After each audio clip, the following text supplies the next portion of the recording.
Cuando una mujer decide alejarse, no es en ese momento que el hombre realmente la pierde. La perdió mucho antes, en los silencios que ignoró, en las súplicas mudas que nunca escuchó, en las noches donde ella estaba, pero ya no se sentía vista. Y cuando por fin se va, no se lleva solo sus cosas, se lleva el reflejo más luminoso que él tenía de sí mismo, porque ella no lo miraba como era, sino como podía haber llegado a ser. Y ahora, lo único que queda es el eco de su ausencia. El dolor de quien se queda no aparece de golpe, no llega con lágrimas inmediatas ni con escenas dramáticas. Llega de a poco, como una sombra que se cuela por debajo de la puerta cuando la casa queda en silencio. A diferencia de lo que muchos creen, la mujer no se va por orgullo, se va porque se agotó, porque dio demasiado, porque amar tanto la hizo olvidarse de sí misma. Alejarse no es una revancha, es un duelo sin funeral, y ese silencio que deja pesa.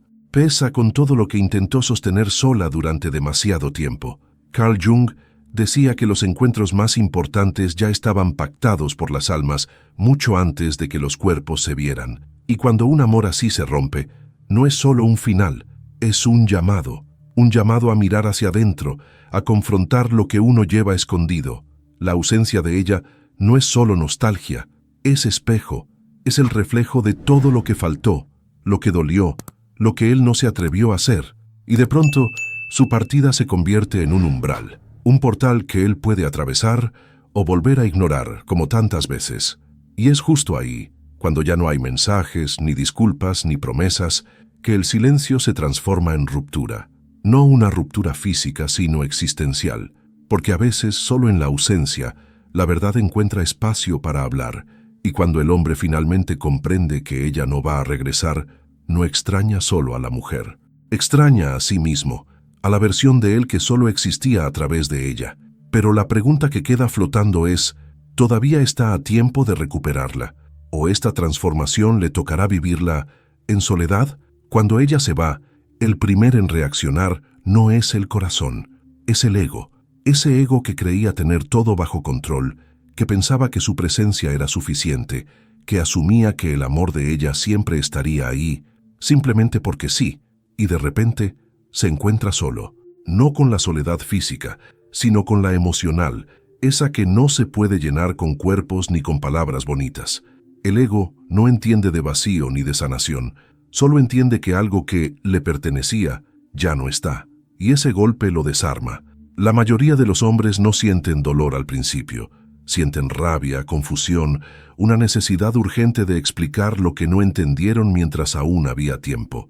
Intentan racionalizar la partida, culparla, minimizarla, pero en el fondo, lo que duele no es su ausencia, sino el fin de su dominio. Ya no pueden proyectar su sombra sobre ella, ya no hay nadie que calme su caos interior. Ella dejó de ser su refugio, y eso hace que todo se desmorone. Porque perder el control, para un ego frágil, es como perder el aire. Y aquí aparece algo clave. Muchos confunden el amor con el poder. Creen que si ella se queda, es porque los necesita. Pero cuando ella se va por autoamor, por respeto propio, por desapego, el ego entra en crisis. Porque no sabe qué hacer sin admiración, sin atención, sin el reflejo constante de su imagen proyectada. Es como un actor que se queda sin público, y en ese escenario vacío aparece por primera vez el inconsciente. Todo lo que estaba reprimido empieza a empujar desde adentro, y eso asusta. Ese momento es un umbral, un cruce entre la reacción superficial del ego y la posibilidad de una transformación real. Pero no todos cruzan. Algunos corren a llenar el silencio con nuevas voces, nuevas historias, nuevas validaciones. Otros se hunden en la sombra, repitiendo el mismo guión con diferentes personas, pero unos pocos respiran hondo, bajan la cabeza y deciden mirar lo que siempre evitaron. Y es ahí, justo ahí, donde comienza el verdadero despertar. Cuando ella ya no está, algo se rompe, pero algo también se revela. No es solo el silencio que queda en la casa, es el ruido que empieza adentro. Porque sin ella como amortiguador, sin su suavidad, su escucha, su contención, todo lo que él venía reprimiendo empieza a emerger. Esa es la sombra, la parte oculta, negada, abandonada. Carl Jung decía que la sombra no es el enemigo, sino el maestro olvidado.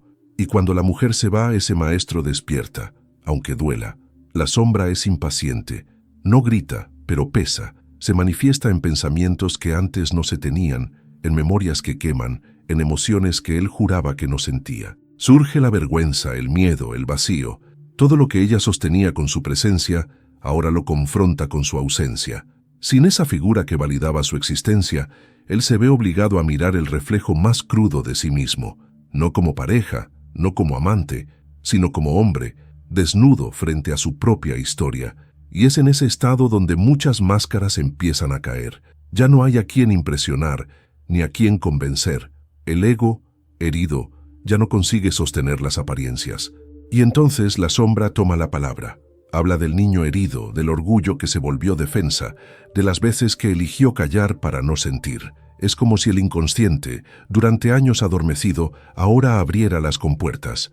Y todo lo que él no quiso mirar, aparece, en sueños, en dolores físicos, en el rostro de ella que ya no está. Pero hay un detalle esencial. No todos escuchan lo que la sombra dice. Algunos huyen, otros atacan, pero los que se atreven a quedarse, a habitar ese terreno oscuro, descubren algo raro, que la sombra también trae luz. No una luz inmediata, sino una que se revela con paciencia, con entrega, con desapego, porque es justamente en esa oscuridad que el verdadero proceso de transformación comienza. Pero eso ocurre cuando se para de resistir, cuando se aceita o que siempre esté ahí, esperando ser visto. El arrepentimiento no golpea de inmediato, llega despacio, como un susurro que se filtra entre los recuerdos. Al principio, el hombre intenta seguir como si nada hubiera pasado. Sale, sonríe, publica, se distrae, pero en el fondo hay una grieta que empieza pequeña, casi invisible, pero que crece cada vez que cae la noche. Y cuando todo se detiene, cuando el mundo afuera se silencia, es ahí donde el vacío se vuelve ensordecedor. Un vacío que no se llena con nadie. Porque no es la ausencia de una persona, es la ausencia de significado. En ese silencio, el ego ya no tiene excusas. Se han ido las justificaciones, las proyecciones, los discursos, y lo que queda es una imagen de ella riendo, de ella llorando, de ella esperando, de ella callando. Aparecen todos esos momentos que parecían cotidianos, pero que ahora duelen como dagas, porque cada uno de ellos recuerda que hubo amor y que no se supo cuidar. Y eso no solo hiere, también confronta, porque el hombre no solo extraña a la mujer, extraña la profundidad que ella traía consigo. Lo más cruel del arrepentimiento es que suele llegar cuando ya no hay nadie del otro lado, cuando ya no hay puerta para tocar, ni mensaje que enviar, ni mirada que responder. Es un luto silencioso, íntimo, que no se comparte en redes ni en canciones. Es un duelo que arde por dentro, en el inconsciente, y que revela algo brutal. Él no está llorando por ella, está llorando por quien fue al lado de ella, por la versión de sí mismo que tal vez ya no volverá a encontrar. Y justo ahí, cuando por fin baja la cabeza y el orgullo se rinde, se abre una posibilidad. La posibilidad de no buscar más fuera lo que solo se sana dentro. La posibilidad de asumir la propia responsabilidad, sin necesidad de castigo ni de drama. Solo una profunda aceptación, una rendición honesta. Y esa rendición, aunque tardía, puede ser el inicio de una nueva mirada. Porque el arrepentimiento no cambia el pasado, pero puede sembrar el comienzo de una nueva forma de estar presente. La ausencia de una mujer que te amó profundamente no solo deja espacio, deja reflejo, porque cuando ella se va, deja de sostener la imagen que él proyectaba en su presencia. Ya no está quien lo admiraba, lo validaba, lo inspiraba a ser mejor. Y sin ese espejo, lo que aparece no es la nostalgia, sino el reflejo crudo de su insuficiencia. No es solo la perdí, es no fui suficiente para que se quedara. Y esa frase no se dice en voz alta, se susurra en el inconsciente con el peso de una verdad que quema. Ella lo veía con ojos que él no se atrevía a usar consigo mismo. Veía su luz, su potencial, su capacidad de amar, pero también vio su sombra, su falta de entrega, su necesidad de controlar, su orgullo disfrazado de distancia emocional. Y cuando el espejo se rompe, él no se enfrenta a la pérdida de una relación, Se enfrenta a la ruptura de su imagen ideal. Descubre que no era tan fuerte como creía, ni tan consciente como fingía. Y en ese quiebre aparece la vergüenza. La vergüenza no por haber perdido a la mujer, sino por no haber sido el hombre que ella veía cuando lo miraba con amor. Porque ese amor no lo hacía pequeño, lo engrandecía, le mostraba caminos, posibilidades, versiones suyas que ni él conocía. Pero eligió no caminar esos caminos. Eligió el silencio cuando podía haber hablado. Eligió el ego cuando podía haber sido vulnerable. Eligió la comodidad cuando podía haber elegido la transformación. Y ahora se queda frente al espejo, solo. Y ese espejo no miente, no grita, pero tampoco suaviza. Refleja lo que es y lo que no fue.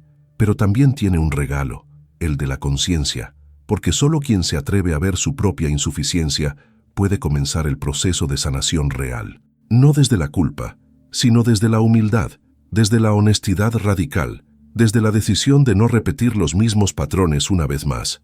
Porque el espejo, por más doloroso que sea, es también una invitación, verte y elegir cambiar. Cuando una mujer se va, deja tras de sí un portal abierto, no una puerta para volver a ella, sino una puerta para volver a uno mismo. Pero no todos lo atraviesan, porque ese umbral exige algo que no se aprende en libros ni se consigue con consejos. Exige honestidad. El hombre queda ante una bifurcación, o se sumerge en sí mismo, o repite la historia con otro rostro, otro nombre, otra excusa. Cambia la persona, pero el patrón se recicla, y la herida sigue sangrando, aunque se la maquille de novedad. Carl Jung lo llamó proceso de individuación, el camino en que el ser humano deja de vivir en función de máscaras y proyecciones y empieza a integrar su sombra, su inconsciente, su verdadero yo. Pero este camino no es cómodo, ni rápido, ni popular. Requiere romperse por dentro, requiere mirar con crudeza los mecanismos de validación, las dependencias disfrazadas de amor, el miedo al vacío que tanto se intentó evitar. Y lo más duro, requiere admitir que no se sabe amar, hasta que se aprende a estar solo. La mayoría no elige transformarse, elige repetir, porque repetir es más fácil. No hay que mirar adentro, no hay que tocar la herida, solo se cambia de escenario, de actriz, de guión, pero la historia es la misma, las mismas discusiones, las mismas proyecciones, las mismas ausencias emocionales, y así el alma se adormece, se habitúa al ruido, se anestesia frente al espejo, y la oportunidad de despertar se desvanece lentamente entre excusas y distracciones, pero algunos, los menos, deciden quedarse con el dolor, sentarlo a la mesa, preguntarle qué vino a enseñar. No se distraen, no se justifican, se rinden ante la evidencia de que solo quien toca fondo puede reconstruirse desde otro lugar, y en ese silencio profundo nace algo nuevo, no una nueva pareja, no una nueva historia, nace una nueva presencia, un nuevo hombre, uno que no necesita demostrar nada, porque ha dejado de buscar fuera lo que solo podía encontrar en su sombra. Irse no es huir, no es venganza, no es castigo, es el acto más profundo, más valiente y más silencioso del amor propio. Cuando una mujer decide irse, después de haber amado con todo, después de haber esperado, perdonado, sostenido, callado, intentado, no lo hace por despecho, lo hace porque por dentro ya se rompió 1000 veces, y esa última vez simplemente ya no quedó nada que romper. El cuerpo puede estar ahí, pero el alma ya se fue hace tiempo. Irse, en este contexto, es un acto sagrado. Es mirarse al espejo con dignidad y decir, ya no me puedo seguir abandonando por quedarme contigo. Es elegir la sanación por encima del apego, la paz por encima de la costumbre. Es renunciar a la idea de que el amor debe doler para ser real. Es decir, adiós, no porque se acabó el amor, sino porque se acabó la energía de sostener algo que solo una parte alimentaba. Es el punto final a una historia donde ya no hay diálogo, solo eco. Y eso, para quien se queda, es devastador, porque ella no se va gritando, no pide que la detengan, no deja la puerta entreabierta. Ella se va con los ojos serenos, con la voz baja, con el alma agotada, y en esa calma está la verdadera ruptura, porque el hombre, acostumbrado al caos emocional, no sabe qué hacer con un silencio tan rotundo. Y ese silencio duele más que cualquier discusión, porque no hay vuelta, no hay quizás, no hay duda, solo hay ausencia y un reflejo. Ese es el último acto del amor real, no el amor romántico, no el idealizado, no el que busca pertenencia. El amor real sabe cuándo quedarse y sabe cuándo irse. Y cuando se va, no deja destrucción, deja enseñanza, deja espejo, deja semilla y sobre todo, deja una marca, la de haber amado sin reservas, la de haberlo dado todo, la de haber sido verdad. Porque hay despedidas que no son el fin de una historia, son el nacimiento de una nueva mujer, una que se eligió después de haberse dado entera. Ella no gritó, no exigió, no mendigó amor, solo un día, no estuvo más, y en su ausencia, algo cambió, no afuera, adentro, porque hay despedidas que no hacen ruido, pero estremecen el alma. Hay silencios que no se oyen con los oídos, pero resuenan en el cuerpo como una verdad imposible de evitar. Y cuando un hombre se queda solo con ese eco, entiende tarde que ella no se fue, ella se eligió, y eso lo transforma todo. Muchos quieren convertirla en la villana, fría, cruel, cambió de la noche a la mañana, pero no fue de la noche a la mañana, fue de noche, muchas noches, en cada lágrima escondida, en cada intento no respondido, en cada vez que tuvo que hacer de madre, de terapeuta, de escudo, de todo, hasta que un día se cansó de no ser vista, y ese día fue el principio de su libertad. No una libertad contra él, una libertad para ella. La transformación más profunda no siempre es ruidosa. A veces es una mujer cerrando la puerta con suavidad. Es un corazón que deja de esperar. Es una sanación que empieza en silencio. Y ese silencio cambia destinos, porque obliga al otro a mirar lo que ignoró, y a ella la impulsa hacia una versión de sí misma que solo pudo nacer después de la ruptura, después de la sombra, después del dolor. Es el renacer de quien eligió su luz, aun cuando eso implicó alejarse de quien amaba. Si llegaste hasta aquí no es casualidad. Este no fue un video para culpar, ni para victimizar. Fue una invitación a mirar hacia adentro, a reconocer tus sombras, a soltar el ego y, sobre todo, a honrar a esa mujer que sin decirlo te mostró el camino. Porque quizás no puedas cambiar el pasado, pero puedes elegir no repetirlo. Y si esta historia te tocó, comenta, comparte, agradece, porque así, en comunidad, también despertamos juntos. Ella no se fue para herir, se fue porque llegó a un punto donde quedarse sería traicionarse a sí misma. Y quien ya vivió algo así lo sabe. El silencio de quien se va a veces dice más que todas las palabras de quien se queda. En ese silencio no queda solo un vacío, queda un espejo, un reflejo desnudo sin adornos, una invitación no a la desesperación, sino a la verdad, a esas verdades que evitamos hasta el último segundo, hasta que se vuelven imposibles de ignorar. Si llegaste hasta aquí no fue por casualidad. Hay algo en ti que ya no se conforma con respuestas vacías, algo que busca, que siente, que escucha, incluso cuando duele. Y a ese algo, gracias, de todo corazón. Gracias por haberte hecho presente, por permitirte esta travesía hasta el final. Esto no es solo un video, es un espejo que sostenemos juntos. Si este mensaje tocó alguna parte de ti, te invito a suscribirte al canal. Aquí, cada video es una puerta hacia adentro, un espacio de presencia, de reflexión y, sobre todo, de verdad. Y al final de esta pantalla aparecerá una lista de reproducción con otros contenidos que profundizan en estos mismos temas. Haz clic y sigue explorando con nosotros. Hay mucho más esperándote. Y antes de irte, cuéntanos desde dónde nos estás viendo. Siempre leo los comentarios con cariño y respondo cuando puedo. Si quieres dejar una sugerencia, una duda o algo que te atraviesa y te gustaría ver transformado en un video como este, será un honor convertirlo en palabra. Este canal lo hago yo, pero lo construimos juntos. Seguimos conectados, con verdad y presencia, siempre.